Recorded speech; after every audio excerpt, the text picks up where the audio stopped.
ইতিমধ্যে 2024 সালের লোকসভা ভোট সম্পন্ন হয়ে গিয়েছে, যা শুরু হয়েছিল 19শে এপ্রিল।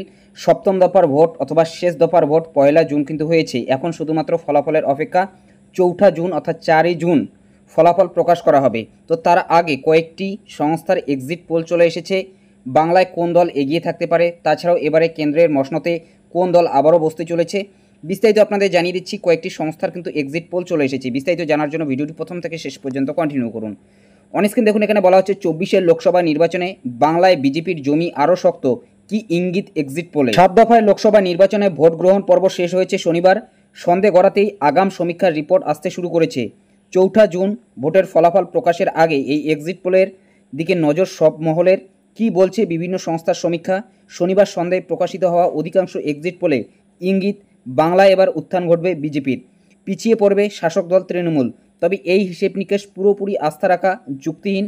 অতীত বলছে 19 লোকসভা ভোটেও জাতীয় স্তরের বহু সমীক্ষা ফলাফল পুরোপুরি মেলাতে ব্যর্থ। আর 21 বিধানসভা ভোটে এক্সিট পোল অনুযায়ী বিজেপির অনেক ভালো ফল করার ইঙ্গিত থাকলেও বাস্তবে তা ঘটেনি। সমস্ত অঙ্ক মিথ্যে করে ক্লিন সুইপ করেছে ঘাসফুল শিবির। এবার গেরুয়া শিবিরের দখলে এসেছে মাত্র 77 আসন। বাংলার 42 আসনের মধ্যে 2019 লোকসভা নির্বাচনে তৃণমূল জিতেছিল 22 আসনে, বিজেপির দখলে এসেছিল 18টি। বাকি 2টি আসন পেয়েছিল কংগ্রেস। পরে অবশ্য দলবদলের জেরে তৃণমূল ও বিজেপির আসন সংখ্যায় সামান্য রদবদল হয়। 2024 লোকসভা ভোটে এই অঙ্ক কিভাবে বদলাবে? সমীক্ষা বলছে ভোট পরীক্ষায় তৃণমূলের ফলাফলের অবনমন ঘটবে, তুলনায় ভালো ফল করবে বিজেপি। তাদের আসন সংখ্যা বাড়বে অনেকটাই। প্রথমত 1 নম্বরে আমরা দেখে নিচ্ছি রিপাবলিক মেটরিজের সমীক্ষা কি বলছে। বাংলায় বিজেপি পেতে চলেছে 21 থেকে 25টি আসন, তৃণমূলের ঝুলিতে আসতে পারে 16 থেকে 20টি, বাম কংগ্রেস জোট জিততে পারে 1টি আসনে। এরপরই রয়েছে এবিপি সি ভোটারের হিসেব নিকেশ অনুযায়ী, অর্থাৎ দ্বিতীয় নম্বর যে সমীক্ষা রয়েছে সেখানে দেখুন বলা হচ্ছে তৃণমূল জিততে পারে 13 থেকে 17টি আসনে, বিজেপি পেতে চলেছে 23 থেকে 27, বাম কংগ্রেসের দখলে আসতে পারে 1 থেকে 3টি আসন। এরপরই রয়েছে জন কি বাত সংস্থার সমীক্ষা রিপোর্ট। বিজেপির 21 থেকে 26 আসনে জয়ী হতে পারে, তৃণমূলের দখলে আসতে পারে 16 থেকে 18টি আসন। এরপরে রয়েছে ইন্ডিয়া নিউজ ডি ডায়নামিক্সের হিসেব বলছে 2019 তুলনায় বাংলার ফলাফলে তেমন হেরফের হবে না, বিজেপির আসন সংখ্যা বাড়িয়ে 21-এ পৌঁছবে, তৃণমূল পেতে পারে 19টি আসন।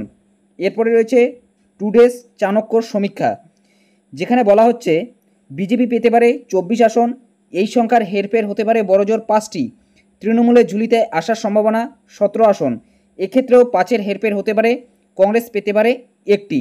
এরপরে রয়েছে টিভি9-এর হিসেব, যেখানে বলা হচ্ছে তৃণমূল জিততে পারে 24 আসনে, বিজেপির দখলে 17 এবং 1টি আসন পেতে পারে, বাম কংগ্রেস জোট 1টি আসনে জয়ী হতে পারে।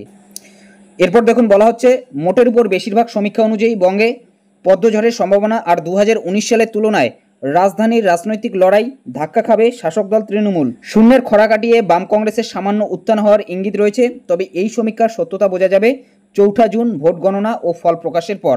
তো এই বাংলার এই যে সমীক্ষাগুলো রয়েছে এ নিয়ে আপনার কী মতামত অবশ্যই কমেন্ট বক্সে জানাতে ভুলবেন না।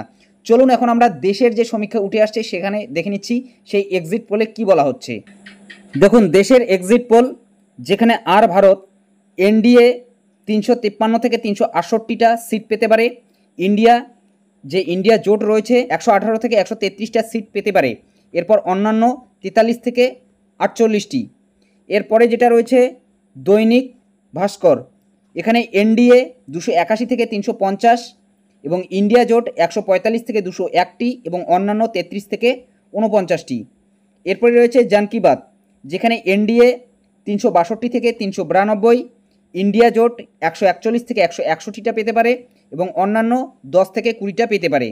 এরপরে রয়েছে নিউজ নেশন, যেখানে এনডিএ পেতে পারে 342 থেকে 378টি সিট, এরপরে রয়েছে ইন্ডিয়া জোট, যেখানে 153 থেকে 169টি সিট পেতে পারে এবং অন্যান্য 21 থেকে 23টি।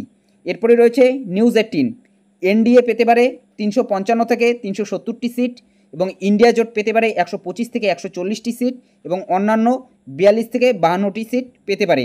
এরপরে রয়েছে এনডিটিভি, এনডিএ পেতে পারে 361টি, ইন্ডিয়া জোট পেতে পারে 145টি এবং অন্যান্যরা 37টি। এই ছিল কয়েকটি এক্সিট পোল। তো এই বিষয়ে আপনার কী মতামত অবশ্যই কমেন্ট বক্সে জানাতে ভুলবেন না। এবং আসল কিন্তু আপনারা ফলাফলটি পাবেন 4 জুন, অর্থাৎ ফল প্রকাশ কিন্তু হচ্ছে 4 জুন। তো এই ছিল আপডেট। আবারও জানিয়ে দিচ্ছি এ বিষয়ে আপনার কি মতামত অবশ্যই কমেন্ট বক্সে জানাতে ভুলবেন না। তো এটাই আপডেট দেওয়া ছিল। যদি ভিডিওটি ভালো লাগে একটি লাইক করে দেবেন, চ্যানেলে নতুন হলে চ্যানেলটি সাবস্ক্রাইব করে নিয়ে পাশে থাকা বেল আইকনটি প্রেস করে অল নোটিফিকেশনটি অন করে দেবেন। তো ভালো থাকবেন, সুস্থ থাকবেন, দেখা হচ্ছে নেক্সট ভিডিওতে।